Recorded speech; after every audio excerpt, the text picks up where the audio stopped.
अस्सलाम वालेकुम all of you. गर्मियों के मौसम में आम दस्तयाब तरबूज बेशुमार फ़वाइद से भरपूर होता है। शदीद गर्मी में सर्द तासीर रखने वाला ये फल विटामिन सी से भरपूर होता है। गर्मियों के मौसम में जिस्म में पानी की कमी के मसाइल को पूरा करने के साथ साथ मैदे की तेज़ाबियत को भी ख़त्म करता है। इन गर्मियों में आप तरबूज को खाने के अलावा बालों के लिए कंडीशनर बनाना और चेहरे के लिए मास्क बनाना सीखें।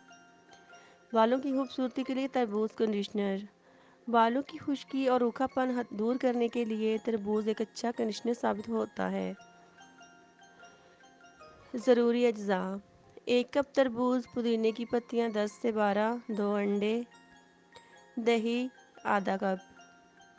इन सब चीज़ों को ब्लेंडर में डालकर अच्छी तरह मिक्स कर लें। बालों में लगाकर आधा घंटा रहने दें और धो लें।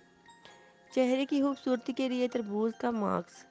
तरबूज का सफ़ेद हिस्सा और इतनी ही मिकदार में चीनी लेकर अच्छी तरह मिक्स कर लें और हल्की आंच पे पका लें। गाढ़ा होने पर चूल्हे से उतार लें और मुराकब को ठंडा होने के बाद चेहरे पर लगाएं। 15 मिनट बाद चेहरा धो लें। मेरी वीडियो पसंद आए तो please like share and subscribe. Allah हम सब का हामी नासिर हो, आमीन।